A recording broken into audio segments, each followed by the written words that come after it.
این برنامه خبری و تحلیلی اخباری آزادی است. سلام بیننده عزیز. امروز 22 ینور است. در برنامه آخرین خبرهای جهان و تاجیکستان پیشنهاد می شوند. نگاهی به سرخط خبرهای برنامه. در دوشنبه محاکمه سیاستمداران شناخته که به تلاش برای تبدلات متهم می شوند ادامه یافت. ناظران سازمان امنیت و همکاری اروپا به تاجیکستان آمدند تا انتخابات پارلمانی را نظارت کنند. آنها چی میگویند؟ محمد وندم، افسر سابق بلندرتبه تاجیک در جنگ اوکراین بینشان شده است. خویشاوندانش درک او را میجویند. امروز محاکمه چهره‌های شناخته و افراد متهم به تبدلات دولتی در تاجیکستان ادامه یافت. قرار است در محاکمه آینده دادگاه عالی حکمی سید جعفر عثمانزاده، اکبرشاه اسکندرов، همراخان ظریفی، احمدشاه کاملزاده، عبدالفیض عطایی، شاکرجان حکیمov، رخشانه حکیمova و افراد دیگر را صادر کنند. این افراد در سخن آخرین خود از دادرس چه خواستند؟ خبرنگاران رادیو آزادی به بازداشتگاه موقت شهر دوشنبه که جلسه دادگاهی آنجا می‌گذرد رفتند. تفصیلات را از آنها بشنویم. ما را سفید کنید. این نکته را چهره‌های معروف و سیاستمدارانی که به تلاش تبدلات و دادن سیر دولتی متهمند امروز در سخن آخرین خود از دادرس خواستند. جلسه دادگاهی این افراد امروز 22 ینور ساعت 9:00 در بازداشتگاه موقت شهر دوشنبه آغاز شد و تا ساعت 15 دوام کرد. با جلسه دادگاهی به جز وکیلان دفاع، نزدیکان این افراد و خبرنگاران راه داده نشدند. وکیلان دفاع بعد مرافعه با خبرنگاران صحبت نکردند. تنها به نزدیکان این افراد گفتند که پیوندان آنها در سخن آخرین خود خواستند که آنها را گناهکار ندانند و آزاد کنند. جزئیات دیگری سخنان آخرین این افراد که متهمند معلوم نیست. به اطلاع یک منبع ما بعضی از این افراد از 5 تا 10 دقیقه و بعضی دیگر تا نیم ساعت سخنرانی کردند. در کرسی عیبداری چند نماینده حزب‌های سیاسی و بعضی از منصبداران بلندپایه سابق از جمله وزیر پیشین کارهای خارجی، رئیس پیشین شورای عالی و سرهنگ‌های مستعفی امنیت نشستند. 8 تن به کوشش به زور گرفتن حکومت، برانگیختن کینه و عداوت، آشکار کردن سیر دولتی، قلابی و خیانت به دولت گمانزد هستند. داستان روز 8 ینور امسال به آنها از 23 تا 30 سال زندان طلب کرده است. همچنین در دایره این قضیه دادستانی به یگانه زن در این پرونده ها روزنامه‌نگار رخشانه حکیمova 17 سال زندان خواسته است. رخشانه حکیمova بر اساس ماده 305 کدکس جنایتی تاجیکستان دادن سیر دولتی متهم می شود. پس از انجام مرافعه دادگاه به خانه مشورت رفت و قرار است که در جلسه آخرین حکم این افراد اعلان شود. نخستین نشست خبری ناظران سازمان امنیت و همکاری اروپا در رابطه با آمادگی‌ها به نظارت انتخابات پارلمانی بدون سوال و جواب زیاد انجام یافت. در حالی که مسئولان نهاد 60 رسانه را به نشست مطبوعاتی دعوت کرده بودند، همگی 4 نفر از 2 رسانه شرکت کردند. در نشست رهبر هیئت ناظران بین المللی درباره نظارت انتخابات ماه مارس صحبت کرد که جزئیات آن را همکارانم براد یوسفی و علیشیر ظریفی پیشکش می‌کنند. دو خبرنگار و دو نواربردار این شماره شرکت‌داران رسانه‌ها در نخستین نشست خبری گروه ناظران سازمان امنیت و همکاری اروپا بود که برای نظارت به جریان انتخابات پارلمانی تاجیکستان به دوشنبه آمدند.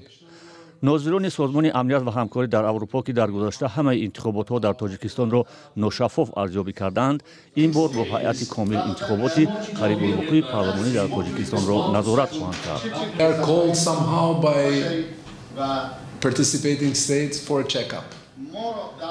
ما را کشورها برای نظارت دعوت میکنند. مثل این است که شما طبیب را دعوت میکنید و طبیب کوشش میکند با شما معالجه را پیشنهاد میکند. یعنی تصویر دقیق کشور شما ضرور است که عهده‌داری های سازمان امنیت و همکاری اروپا تا کجا اجرا و قانون و مقررات چگونه تطبیق میشوند. The way how laws and regulations are being implemented here in the country. حالا 11 ناظر سازمان امنیت و همکاری در اروپا وارد دوشنبه شدند و 27 ینور 22 نفر دیگر همچون ناظر درازمدت به تاجیکستان خواهند آمد. روز انتخابات 150 ناظر سازمان امنیت و همکاری در اروپا جریان انتخابات و آوازدهی را در مناطق گوناگون تاجیکستان مشاهده خواهند کرد. And as it is our practice این تجربه ماست. همچنانه که در دیگر کشورها این کار را انجام می‌دهیم. ما انتخابات ها را در منطقه سازمان امنیت و همکاری اروپا مشاهده می‌کنیم. ما ملاقات های ابتدایی را با مقامات دخلدار درخواست کردیم. ما در وزارت کارهای خارجی برای کارهای افتتاحی ملاقات داشتیم. ما در اساس دعوت کمیسیون مرکزی انتخابات و رایپرسی تاجیکستان اینجا هستیم. دیتمیر بوشاتی افزود آنها نه از نتیجه انتخابات بلکه از روند انتخابات نگرانی میکنند. این هیئت برای ملاقات با کمیسیون مرکزی انتخابات و رایپرسی درخواست داده اما تا حال پاسخی در نیافتند. سازمان امنیت و همکاری در اروپا در گذشته هیچ یک انتخابات تاجیکستان را مطابق معیارهای دموکراتی اعتراف نکرده است. اما سازمان همکاری‌های شانگهای و اتحاد دولت‌های مستقل همواره از آن استقبال کرده آن را شفاف خواندند. هرچند کمیسیون مرکزی انتخابات و رایپرسی تاجیکستان هم معرکه‌های انتخاباتی را شفاف می‌حسابد، در انتخابات‌های گذشته شکایت و نگرانی‌ها از تقلب زیاد صدا داده است.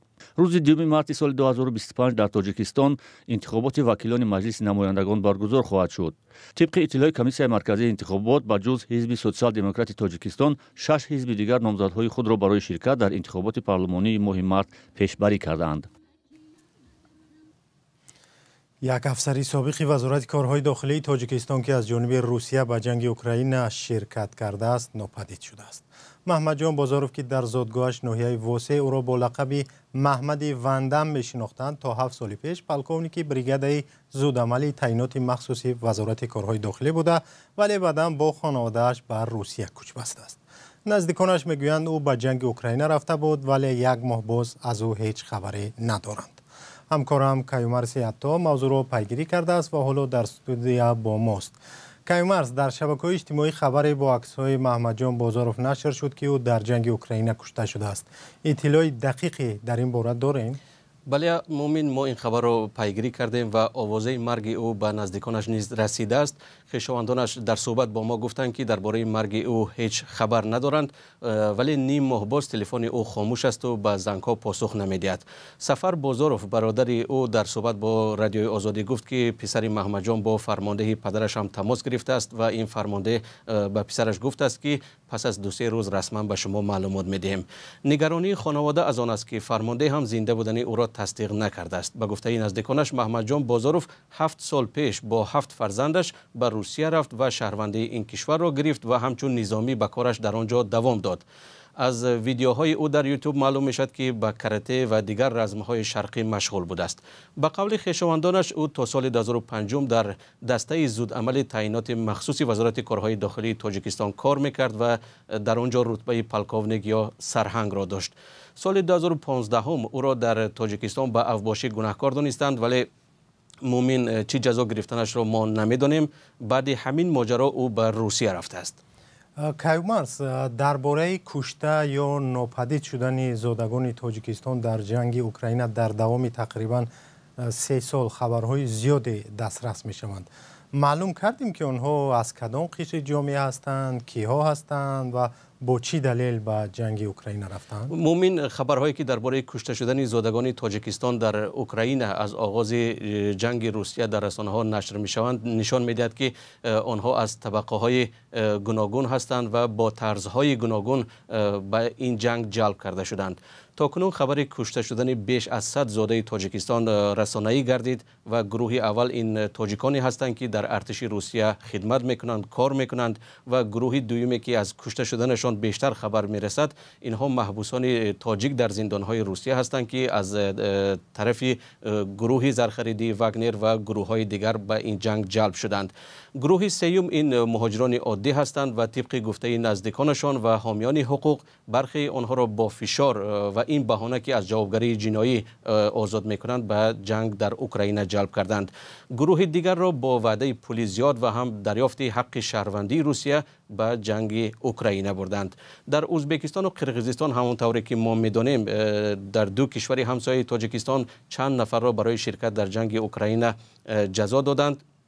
مقامات تاجیکستان هم قبلا به شهروندان هشدار داده بودند که در جنگ اوکراین شرکت نکنند چون این کار جوابگری دارد ولی تاکنون هیچ خبر جزا دادن نفر برای شرکت در این جنگ از طرف مقامات تاجیکستان رسانه‌ای نشده است. تشکر. همکارم کیومرث سیاتا درباره حضور شهروندان تاجیکستان در جنگ اوکراین و کشته شدن آنها در این جنگ صحبت کرد.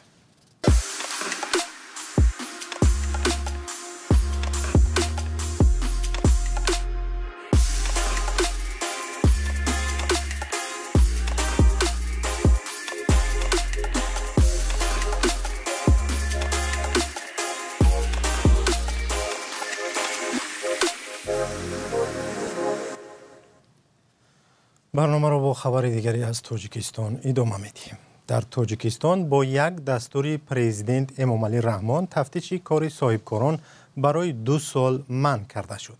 با استثنای مقامات انداز، دیگر اداره‌های دولتی حق ندارند تا ینور سال 2027 کار شرکت‌ها را بسنجند. در یک صحبت با صاحبکاران و کارشناسان همکارانم ارشاد سلیمانی و امیر ایسایف پرسیدند تا کجا این فرمان برای رشد اقتصاد در کشور نتیجه داده میتواند؟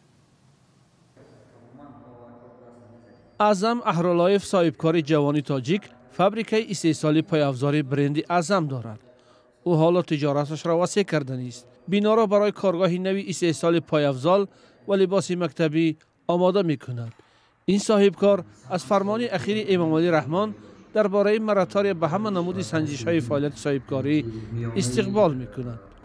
برای چی؟ برای آنکه آن نمودی سنجش‌های هستند که به جای آنکه کار فعالیت صاحبکاری را برای پیش رفتن، توام یافتن کمک کنند، می‌توانند صاحبکار را از فعالیت خود، از کار خود باز داشته می‌تواند که از پیشروی باز ماند. برای همین من فکر میکنم که به حد چیزی لازمه و چیزی ضروری بود. از نظر این صاحبکار سنجش های زیاد خصوصا برای صاحبکارانی که نو کار را آغاز میکنند شکننده هستند و آنها در همان مرحله اول دلمانده میشوند و فعالیت خود را باز میدارند. پرزیدنت تاجیکستان اعلان کردن این مراتار در پیامش روز 28 ینور به پارلمان وعده داده بود. اکنون طبق فرمانی که 10 نوامبر صادر شد تا 1 ینور سال 2027 به استثنای مقامات انداز هیچ نهاد دیگری حق تفتیش صاحبکاران را ندارد. در این 2 سال عملی مقررات قانونگذاری جمهوری تاجیکستان وابسته به سنجش‌های فعالیت سوبیکت‌های صاحبکاری باز داشته می شود. دستگاه اجرایی پرزیدنت تاجیکستان هدف این تصمیم را دستگیری دولتی فعالیت صاحبکاری، فراهم آوردن فضای مساعد برای جلب سرمایه و تأسیس جایهای نوی کاری عنوان کرده است. در حالتی که به مثل مراتوریایی که کاغذی بوروکراتی تفتیش شده کاغذها اگر از بین برده طول 2 سال اگر برده شد، در این حالت شرکت های نه فقط داخلی صاحبکاری در جمهوری تاجیکستان بلکه شرکت های خارجی که در جمهوری تاجیکستان وجود دارد آنها هم میتوانند به یک فایده نایل شوند. لیکن از نقطه نظر دیگرش هست که انتظاری آن قدری که کشور منتظر است که صاحبکاری و یک شدت زیاد و یک صورت بلند افزایش میاد، این انتظاری ها به فکر از نقطه نظر افسانوی است.